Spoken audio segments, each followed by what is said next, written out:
This is Trend Following Radio, where great thinking comes alive. Nobel Prize winners, legendary traders, best-selling authors, and the pros that know what drive us irrational human beings. I am your host, MICHAEL COVEL. Not filtered, raw, honest. That's my passion.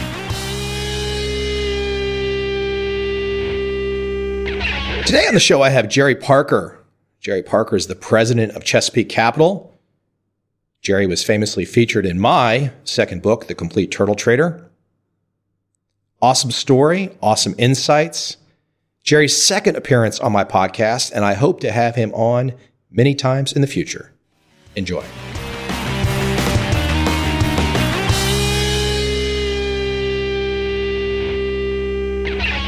I have an out-of-the-gate question that we had not discussed, and maybe if it just even works as a warm-up question for a couple minutes, so we don't have to use it on the podcast. But you know, I know you've mentioned on your Twitter feed that you have certain perspectives on fitness, and I know you changed your physique as an adult male later on in life pretty dramatically for the better. And I'm just curious if you might be willing to impart a few pearls of wisdom on your fitness lessons. Wow. That's a big question. If we don't want to go there today, you don't have to. That's definitely a way to get me warmed up and not uptight and nervous.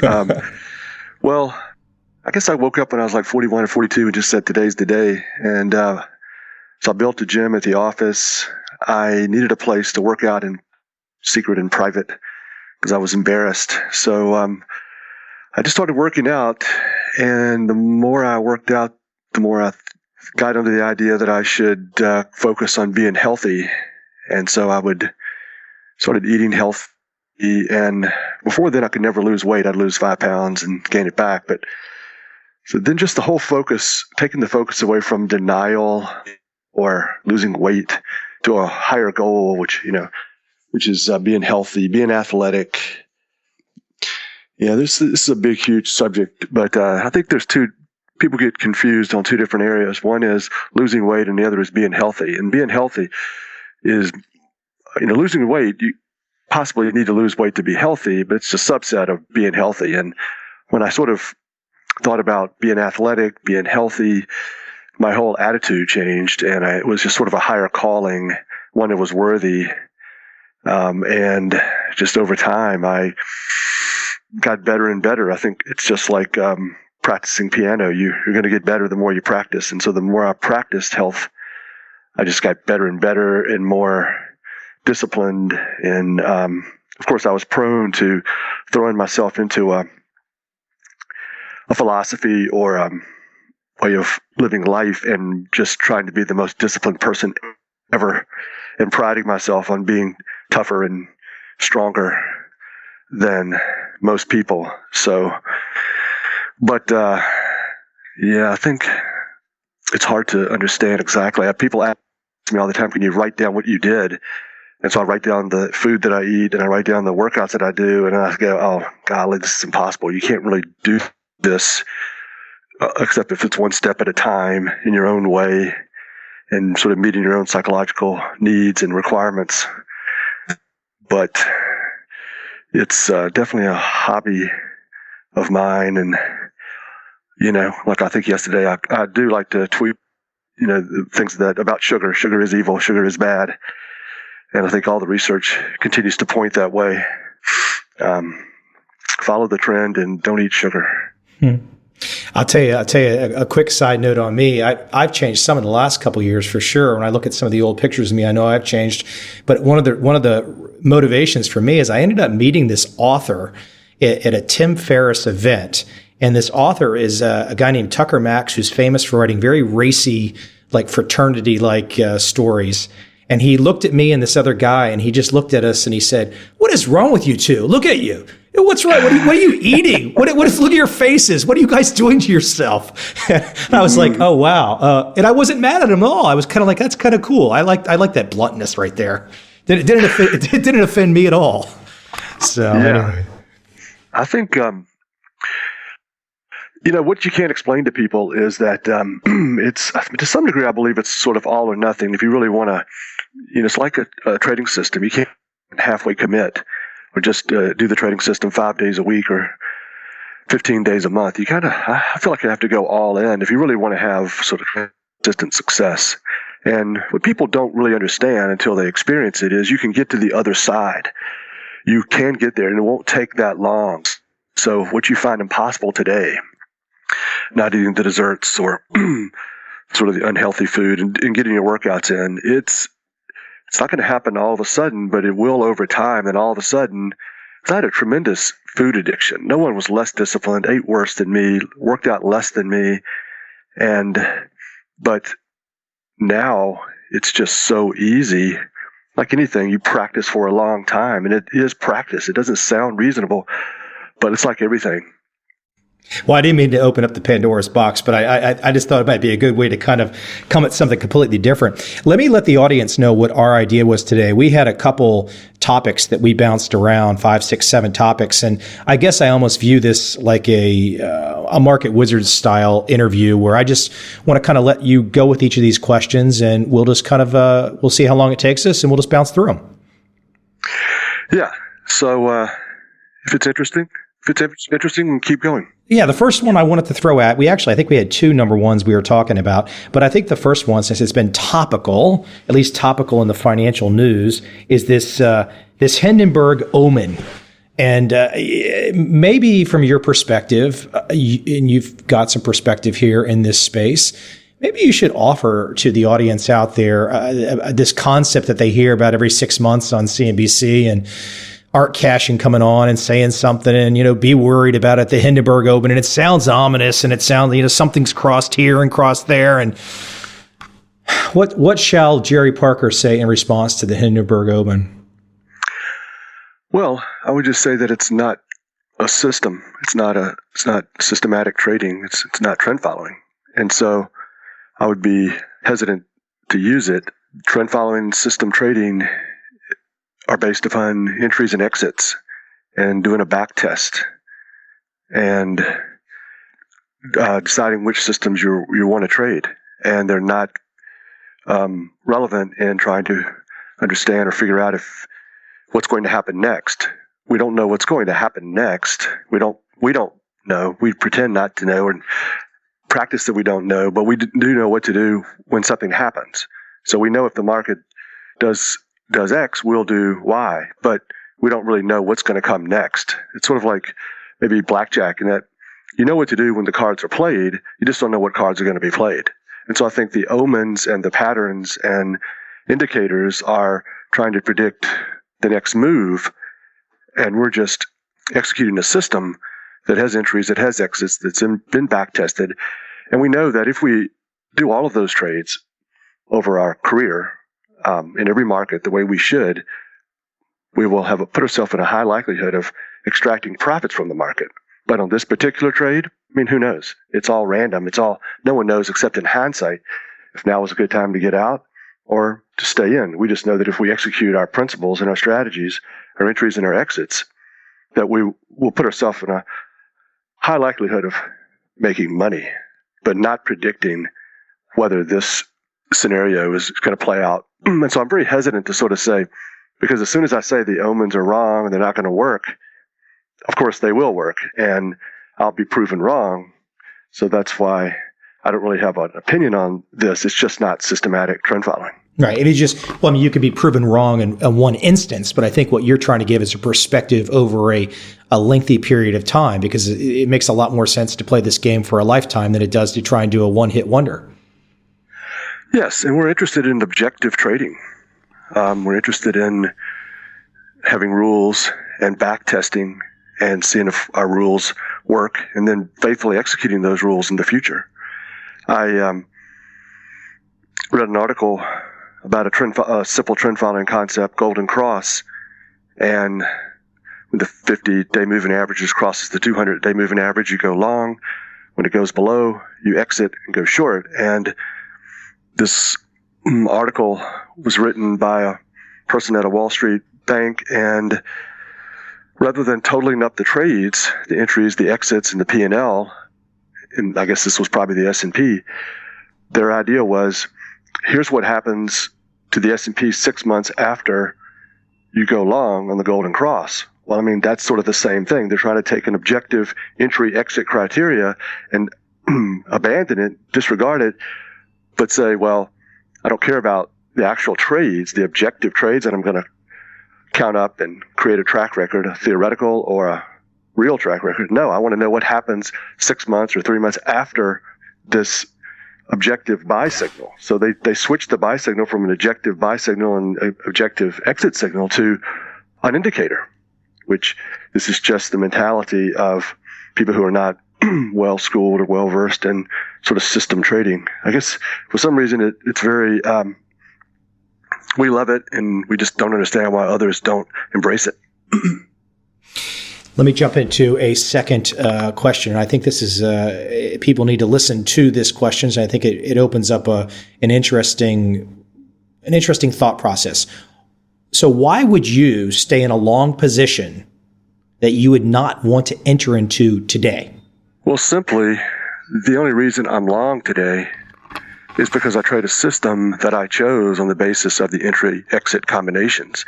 So once again, I did my back test. I'm going to buy at the 50-day high, then I'll exit at the 50-day low, and then I'm going to back test that over lots of markets to see if it actually works. And if I like that system, then I'm going to trade that system. So a lot of times during that trade, it may be at the 25-day low, the 30-day low, but the expectation of that trade is still intact. It's still a good trade until it hits my exit criteria.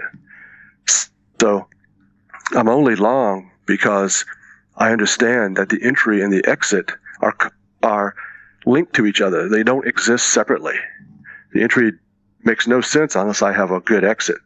The good exit being defined by when I look at that combination, it's a profitable system. Now, if I overslept and I didn't do my trade that I should have, or for whatever reason, and I come in and I say, well, I'm glad I overslept and I missed that trade because I would have bought at 50, now it's at 30. Well, then I suppose you can take that windfall profit and not do that trade and not put it on and sort of promise never to do that again. But for most of the time or all of the time, you should be willing to just follow the system and not care about what's going on until the exit gets hit. And for me, I'm going to trade multiple systems. I'm going to have an exit at the 100-day moving average, the 150-day moving average, the 200-day moving average. And so I might exit system 1 on the 100-day moving average, but systems 2, 3, 4, and 5 are still intact.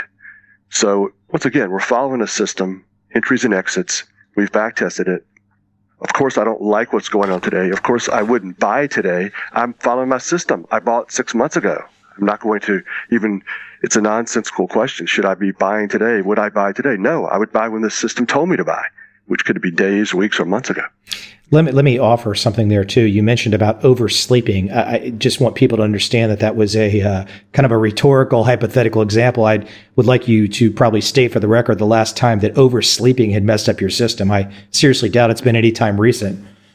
Oh no, I mean the plague of all system traders is not following the system.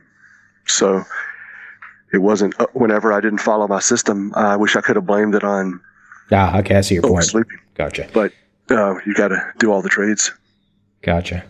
Okay, let me jump to another question here.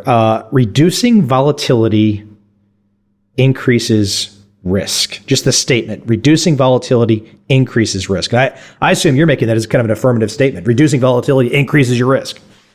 Well, first of all, I would just define volatility and risk. Volatility is my portfolio percentage gain or loss each day, or the volatility in a certain market that when I put it on, it was X, now it's 3X. So everybody wants to reduce the volatility of the returns or the volatility in the market. Unfortunately, most of the ways of doing that increases the risk. And I define the risk as your stop loss. Am I going to risk 1%? I have a target rate of return. So if I'm going to target 15% rate of return, my back test is going to show me exactly how large I have to trade and how large my average loss my stop loss is going to be. 1% of my equity, 0.5% of my equity. So in reducing the volatility by non-trend following methods, profit objectives, volatility resizing because markets are more volatile than when you entered the trade, reducing your positions because your portfolio is volatile, because the correlations have increased, sort of cutting your profit short ideas. Although appealing and reducing the volatility, that is not a free lunch. That's got to go somewhere. Where does that risk reduction go? It goes right to your average loss. So everyone can see the volatility every day. Why are you so volatile? Why don't you take some profits? Why don't you reduce your risk? The markets are very correlated. What they don't see is this sort of silent cancer eating away at your capital by having to take larger stop losses, risk more. You're cutting your profit short. You are not participating in the full trend the way that a traditional trend following method might, but in order to hit that target rate of return, your initial position has to be bigger than the position would be from a trader that's trading strictly a trend following approach. Very straightforward. I hope people are writing down and taking some notes. They don't have to take notes. They can go back and listen again. It's going to be here forever, right? Next question. Trend followers don't really have drawdowns. You probably cause some people to just have an embolism or something, but trend followers don't really have drawdowns. Yeah, I wrote these questions down and sent them to you, and I thought this would be like week number 3. So we're on to the third. So maybe in the future people can send you an email and challenge some of these ideas. You really need to go kind of live, like a real Charlie Rose, and interview all of us live and have people call in and criticize what we're saying. And you had to go there, right? You had to just lay the pressure on me, right? Yeah. I mean, I already know that this ultimately needs to go live because that's what people demand. But I thought I could fake this kind of delayed podcast thing for a while before I had to go live. Anyways, trend followers don't really have drawdowns. Obviously, that's sort of laughable.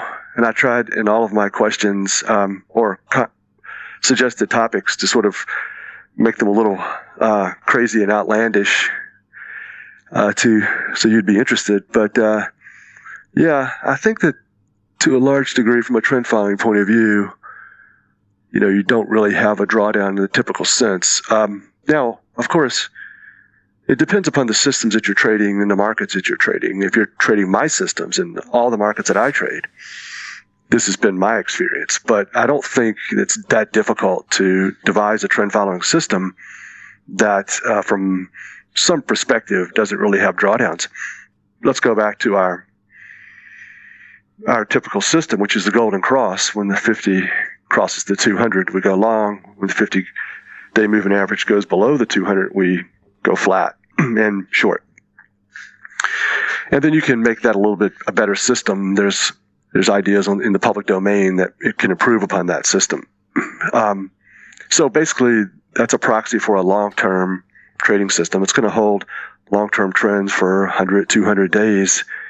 So if you have a long-term system like that, the point I'm trying to make is that your capital, the original capital plus the realized profits and loss, the open trade equity always exceeds the capital drawdown.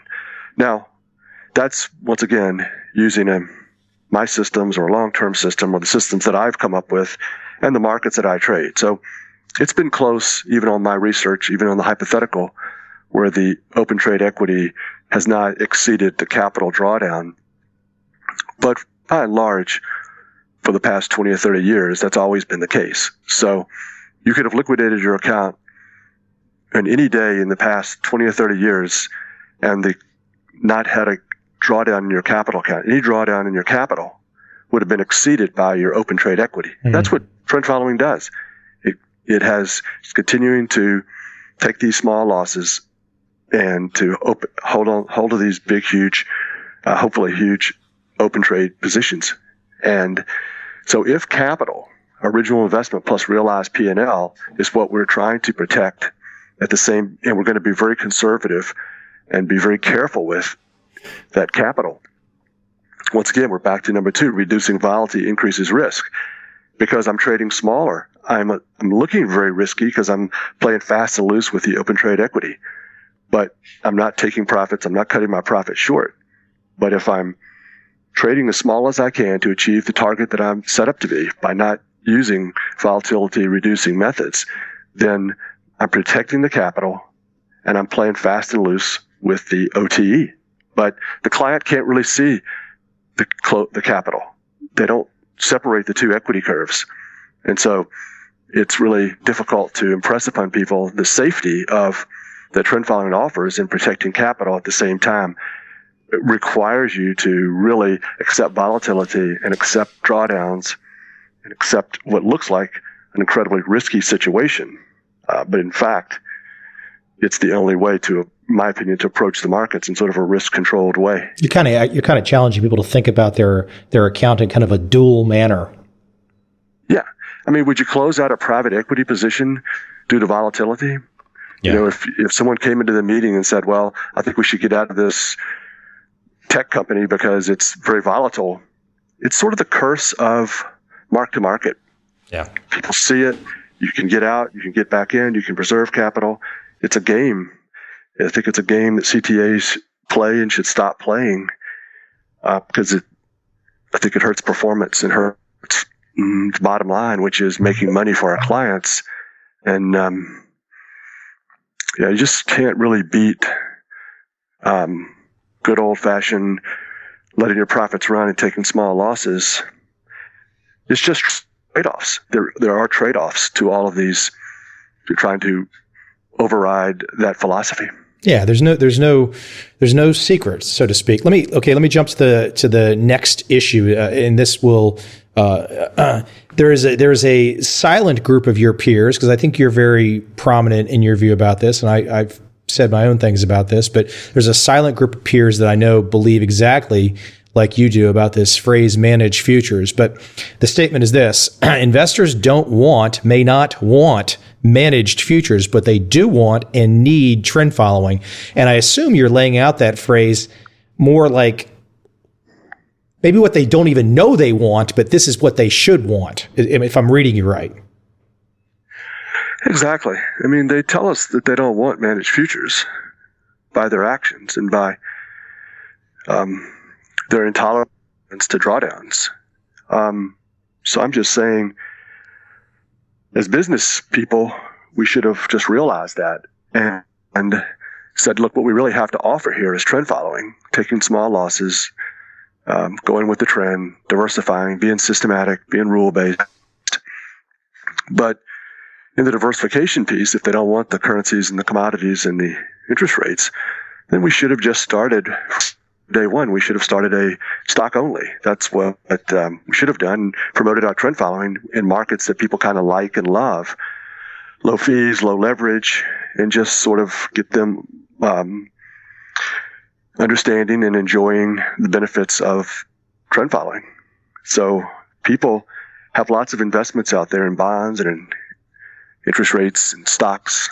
The majority of the world, or the majority of the investments are in those categories. And we're trying to sell managed futures with all the markets that we really don't understand and like, versus offering them a service of we can offer an alternative way to protect your capital and still participate in large moves.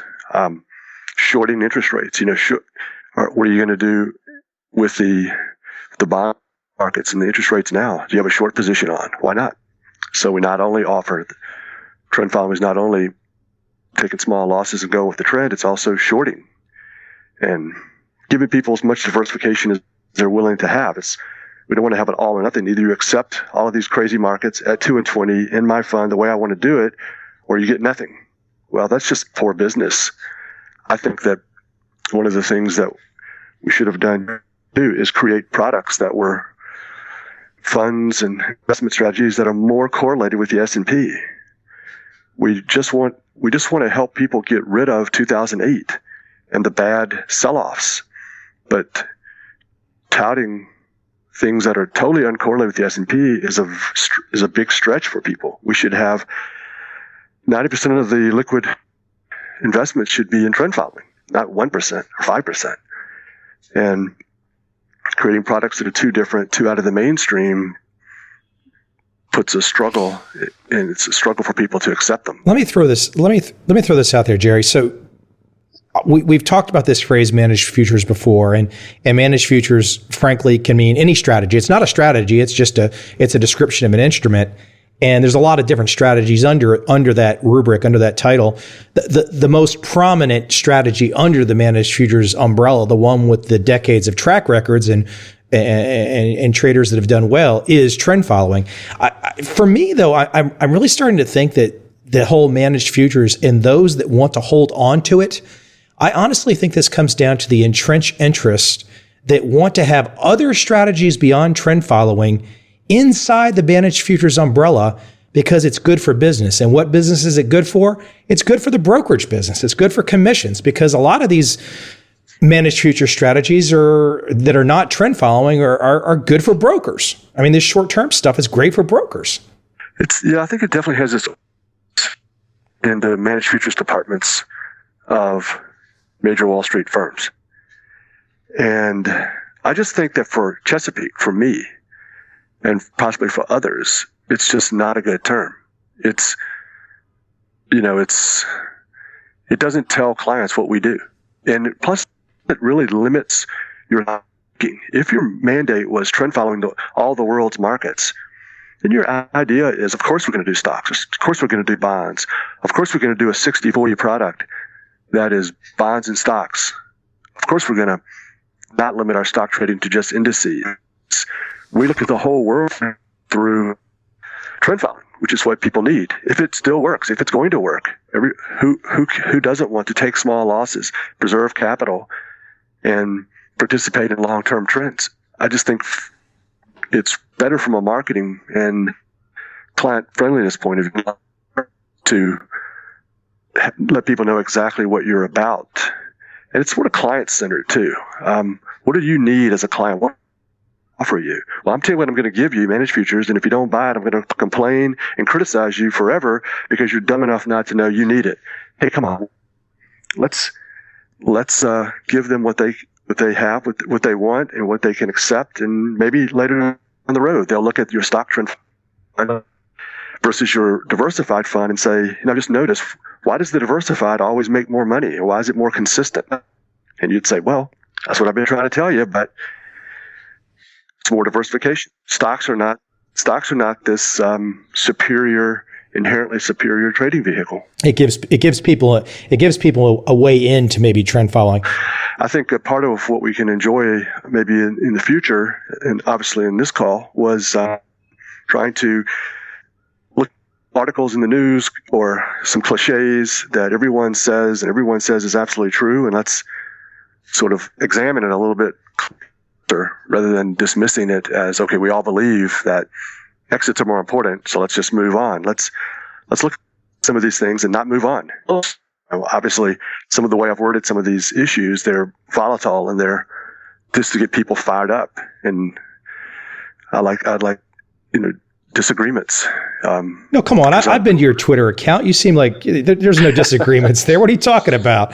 Well, let's do this. Let's table our last two here, and we'll pick up this conversation in less than a few weeks or so. And if people have some additional questions, I've done this with Tom Basso too. If people can go ahead and fire some questions in, and we'll try and keep our ongoing conversation to a kind of a less than 30-minute situation. But I appreciate your time today, Jerry. Hey, it's been fun. You take care, and we'll talk again soon.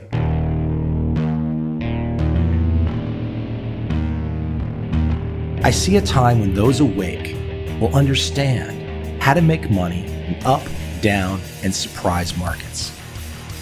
Whether new trader or experienced, college student or financial advisor, protecting against a crash, or just trying to make a lot of money, trend following offers everyone an answer in uncertain times.